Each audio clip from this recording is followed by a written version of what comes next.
Hello and welcome back to the Brussels Signal Studio. My name is Justin Stairs and I'm very happy to have with us today Jacek Saryusz-Wolski, who is a Polish Member of Parliament who has been in the European Parliament since 2004. That's almost 20 years.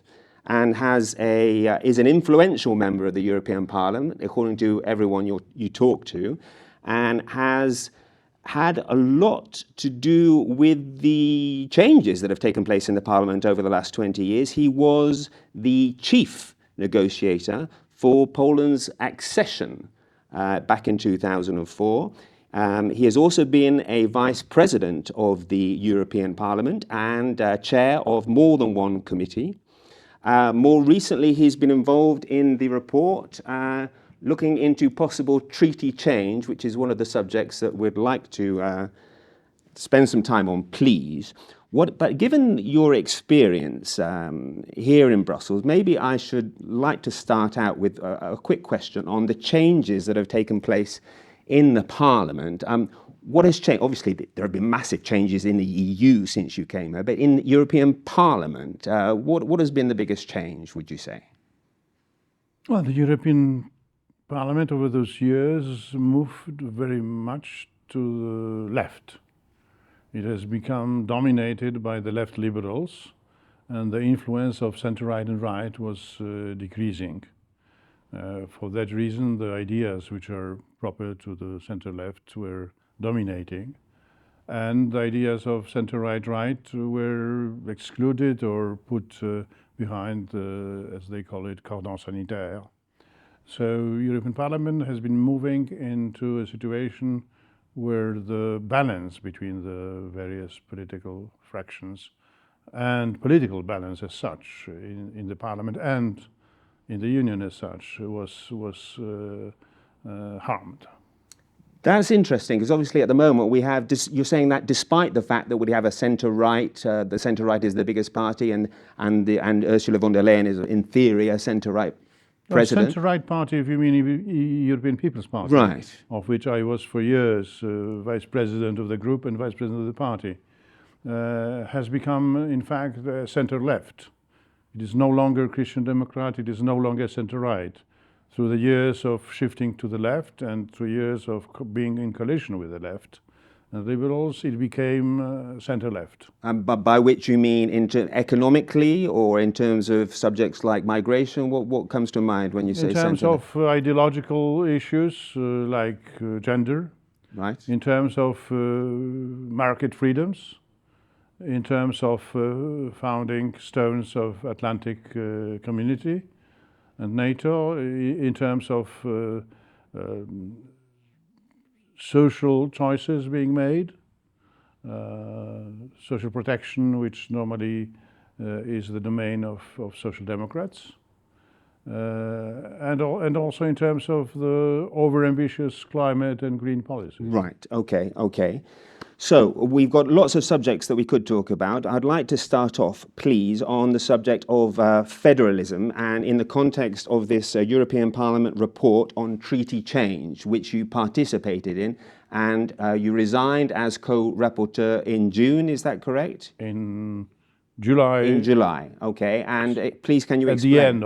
At the end of the process. Yes. Now, obviously, this group is in agreement that there should be dramatic treaty change. They want to get rid of the veto. They want to get rid of unanimous voting and give more power to the European Commission. It feels like foreign affairs and taxation. Is that why you resigned, essentially? Or? Yes, fundamentally it is replacing European Union of sovereign states by a superstate, a European state, centralized, and contrary to the common perception, not federal at all, because under classical definition of federalism, they are component members on parts of federal structure, like in federal Germany, like in federal Switzerland or federal America, United States of. The components are more or less equal, while in the Union, the bigger countries have much more representation and influence than small and medium. Okay. They are not at all equal. So it is rather anti-federal Okay. in the classical sense of the term, centralist project to build a super state. French call it directoire. In old history terms, one would call it concert of powers, or others would say that it is a condominium, Franco-German condominium. Right. Okay. And when you joined this project, was the result inevitable, or did you actually think you could change it from within? We joined it in good faith and in the spirit of cooperation, believing that maybe some elements of what we believe in, and in principle it is subsidiarity, proportionality, and proximity principles, which means decentralizing and giving voice to citizens, that they could become true. And we submitted proposals to increase, for example, the role of national parliaments by giving them so-called red card, that Right. half, 50% of national parliaments could stop legislation. I proposed also to create within the ECJ, The court, German yes. Court of Justice, a special chamber, subsidiarity chamber, composed of the presidents of the national constitutional courts to defend the principle of subsidiarity and to allow member states or citizens to question activities and competence creep of EU institutions into what is not EU competence, which violates Article 5 on the limits of competence of the EU treaty, so that could be questioned. Right. And all those proposals going towards more democracy and more voice for member states, or not taking away the power and voice of member states and therefore citizens, but all of them were outright rejected. Rejected. And did they examine your proposals in good faith or not? No. They listened and they were silent, and they say simply no. Why? Because no. It is contrary to their philosophy, which is centralist philosophy. More Europe. More Europe, which is, by the way, a false interpretation of the treaties, which speak about ever closer union, as you know, but it is ever closer union between the peoples, not between the states. So it is not a centralized federal whatever state, but it is bringing people together, not the states in terms of creating United States of Europe on the dead body of member states, as proclaimed by Altiero Spinelli in Ventotene report. Altiero Spinelli, communist and Trotskyist, who has foreseen the dismantling of national states, Right. nation states. But if you look into the resolution declaration at the very beginning, which is before it's kind of preamble to the report on the treaty change, it refers to and evokes Ventotene report, and only second mentions the Schuman Declaration. Right. Okay. So do you believe that the institutions are still essentially out to dismantle a member state? That is their plan?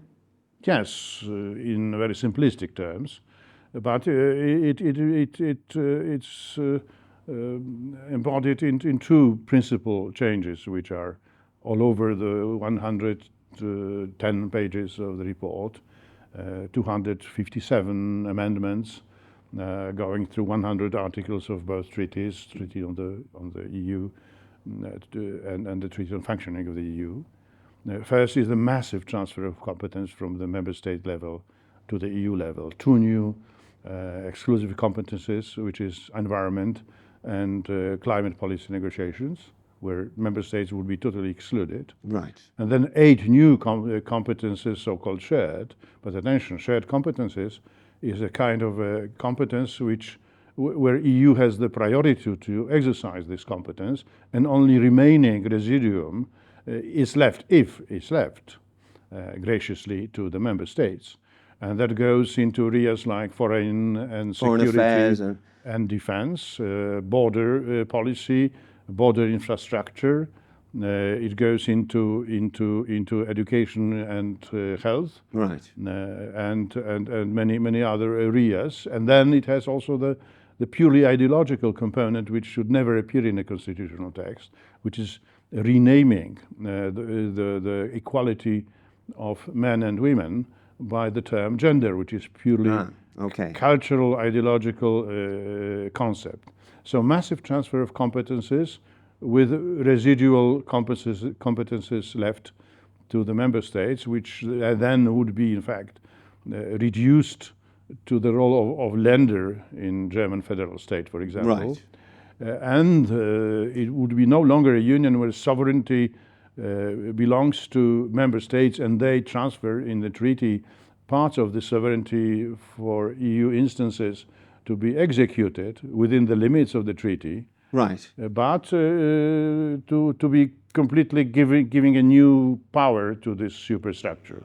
Dramatic changes indeed. Now, but are they going to happen? Because obviously here in Brussels, in the European Parliament in particular, people like Guy Verhofstadt, they're always calling for the centralisation. This is not new. And governments such as yours would have to agree to a change, to these dramatic changes for them to come about. So is this sort of a Brussels push in that direction that will come to nothing, or is there a real danger of these changes? It is realistic. Let me just add that it is not only massive transfer of competences, but it is liquidation of the unanimity principle or veto in 65 areas. Right, no, that's 65. That's dramatic. Not just foreign security policy, not just taxation, not just budget, but everywhere, except new members, enlarging to new members, and one or two more cases.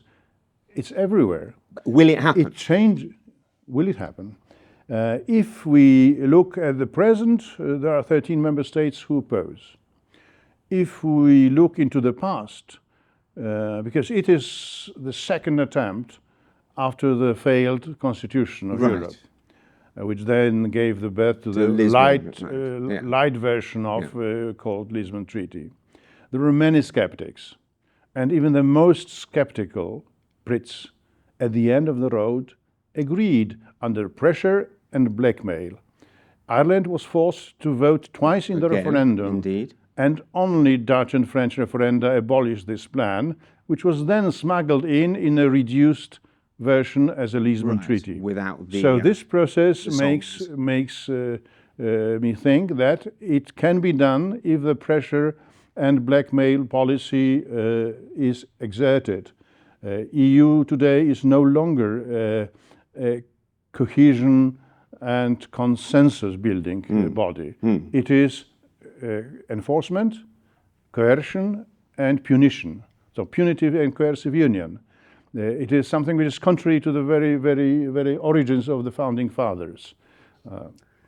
Okay, I want to move on because we don't have much of your time. I'd like to talk about a couple of other subjects that are current now. One is, of course, Qatargate, which seems to have slowly been put on the back burner over the last few weeks. I'm not sure if you agree, but talking about ethics standards in the Parliament, you're the best person to answer this question, in fact. Compared to other assemblies that you have witnessed, how corrupt is the European Parliament? I mean, I guess corruption is everywhere, but is the European Parliament more corrupt than national bodies? Is it fair to ask you from a scale of 1 to 10 how corrupt the European Parliament is, or is it more corrupt now than before? What's your impression? I wouldn't dare to compare. I don't have such data. I think that corruption is everywhere, as you say. But corruption in the European Parliament, and it is proven in the cases and arrestations and proofs found, it is corrupt. And Qatargate is the case, which is now being put under carpet because those who arrested are released and now back in the Parliament. Back in the Parliament. So my second comment is that whatever changes we introduce following the 14 the proposals, points by President Metsola, I am in the Metsola group working on that. But nothing will change if we do not have checks and balances in the Parliament. There's no opposition in a classical term in the Parliament. ECR group and ID group are put behind the cordon sanitaire. Excluded, basically. Excluded. And there's no classical control by opposition. Right. So whatever administrative, some of them Bolshevik type measures are being introduced or proposed, that would not solve the problem of intra-institutional political balance, which only comes from the opposition playing its role as everywhere in the democratic parliaments. So this new ethics body then wouldn't make any difference? We were against and voted against. We don't think that any ethic body above or interinstitutional one should have a place, because that would be contrary to the principle of division of powers and separation of powers. Within Parliament, yes, but it will not replace integrity and honesty, and will not replace the controlling role of the opposition. Of the opposition. You're saying it's the opposition's role? This is a fundamental structural failure. I'm going to move on. Migration, the Migration Pact, we're still in the middle of these negotiations. Are you happy with the proposal? We're not happy in the proposal. Migration is not the competence of the EU. Lampedusa at the moment, obviously in the news. First, migration, according to Article 79.5 of the Treaty on Functioning of the Union, is exclusive competence of the member states, not EU. Okay. So EU level is encroaching into the competence of member states. Second, enforced relocation will not work. This is the It is so-called something solidarity which is kind mechanism. of invitation and pull factor, which will cause the next waves of migration rather than stop it. Right. The only answer is to close the border and guard it, as Poland does with the Belarusian frontier, Right. or to do what Prime Minister Meloni proposes, a naval blockade. in the Mediterranean, closing frontiers, and zero illegal migration is the policy option, not relocating, which is, in other form, what did, unfortunately, Chancellor Merkel, inviting them. It's an invitation for more disaster, more destabilization, and more people suffering. Naval blockade, then. Yes. That is the solution, right? Okay, which presumably by the Mediterranean states or European Union. Whatever. Doesn't matter. Okay. Mrs. Meloni says EU, or if not, Italy will do it ourselves, and she's right. Ukraine. We have the Ukraine grain delicate situation with imports or what have you of Ukrainian grain into Poland. Poland has decided to maintain the embargo against the EC position apart from the Polish Commission. Obviously now this is part of a bigger game here. What is your assessment of the EU's role in Ukraine and Poland's part therein? First, the birth is due to the fact that the Black Sea transport of Ukrainian grain to other parts of the Hungary world were stopped by Russia and Russian war. Right. So instead to give a relief to Ukraine, we EU have opened our borders for transit, and as a matter of precedent, also open to import from Ukraine, by a special regulation which says it's temporary, it's unilateral and revocable in case of disturbances or destabilization of the markets. This has happened. So it was the duty of the Commission to close, which they did, but did not prolong. That's why 3 member states, frontline member states, decided to close the markets. The hostile reaction of Kiev is a sign that they are in the hands of oligarchs and pro-Russian influence, rather because they shoot themselves in the foot, rather than help those countries who are first to help them for logistical and aid reasons. They are doing the wrong thing. Are you suggesting that they're ungrateful or that they're being manipulated? I'm suggesting that somebody has encouraged them to confront Poland, Slovakia and Hungary. Who do you think is it? We suspect that it is Germany. Right, okay. And this is... And we regret that American administration did not stop it. And why would Germany do that? Is it a question of leadership, or what is the motive, Germany, do you suspect? With all those delayed and never to happen aid to Ukraine. Right. This never to happen Zeitenwende and as long as late as possible aid and so forth, plays all the time hidden game into the hands of Russia.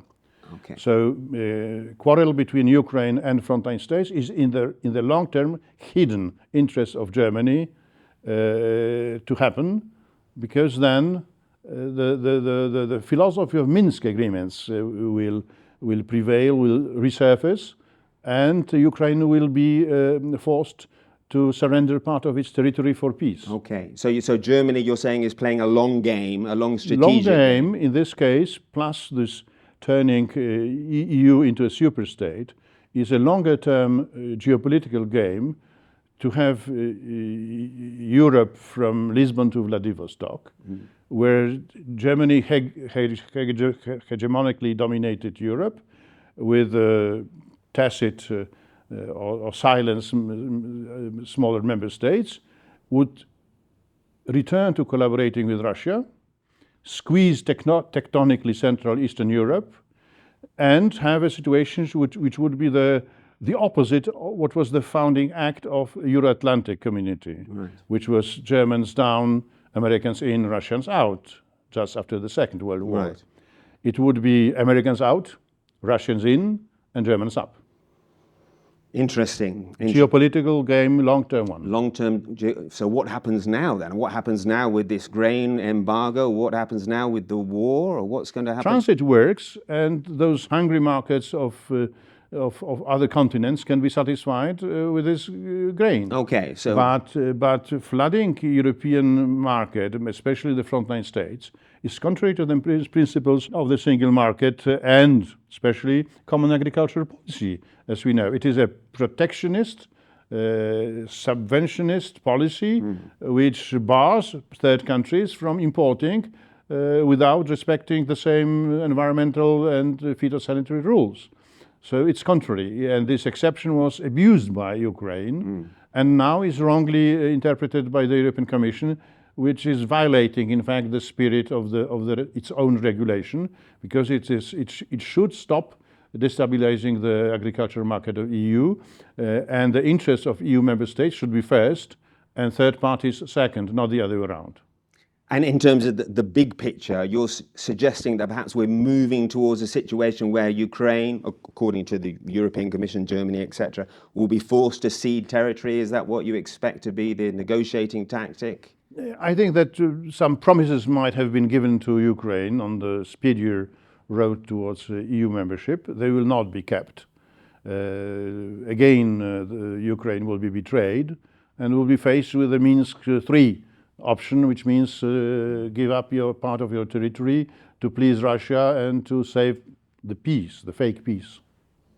Are you in favor of EU enlargement, Turkey, the Balkans? I'm in favor of open doors of EU, of all those European countries which fulfill the criteria to join the family, as much as we Central East Europeans, we Poles, fought for years to be where we do belong, civilizationally, culturally, and so forth, for which we were excluded by the tragic verdicts of Tehran and Yalta. Right, and so that includes Turkey, maybe, or not? Open question. Okay. But at the same time, I think that Turkey is treated in this game unfairly, because it cannot profit as much as it should from customs union. Brussels refuses to modernize the customs union, which is old. Right. And there are, besides the political prejudice, there are no arguments besides this rule of law and democracy arguments which should prevent Turkey from aspiring to be member. Okay. But what solution can be found? Difficult to say today. I want to tackle one more subject, if we may, and that's obviously October the 15th. The elections in your country. We have now your party doing well in the polls. We have another party to the right, the Confederation Party. What do you see emerging, and how will this change the relationship between Poland and Brussels, do you think? Well, first, now the situation I mean, the governing party is number one and will be number one. The question open is whether it will have sufficient number of mandates to govern. Right. And now the polls are neck and neck, but tendency is in favor of law and justice, Okay. of the governing party. If governing party loses and the opposition wins, Right. and they already declared and voted in favor of the treaty change, they support this super state European centralized federal project, that would be a game changer, because that would reinforce this Germany-dominated imperial ambition with geopolitical long-term consequences for in future collaborating with Russia in this Lisbon-Vladivostok Europe, squeezing out Central Eastern Europe and putting America out of the game. So this is a game changer, important for Poland, but it is important for European construction, its future shape, and also Western world as such embodied in Euro-Atlantic community. Do you think is it fair to say that the European Commission is intervening in national Polish politics? Does intervene very strongly, because refusing due funds, it's just trying to help opposition at the request of the opposition. Does it work? Does it have an effect? We'll see. I mean, we'll see on the 15th of October, because it plays in the opposite directions depending on which part of electorate you speak about. But this blockade of funds, billions of funds for Poland, it's Brussels' regime change policy. Now, fueling this dispute with Ukraine is the regime change policy of Brussels. All that is being done by European Commission, which is influenced, if not directed, by and from Berlin. Jacek, we've gone over a lot. We could do a lot more, but thank you very much for your time.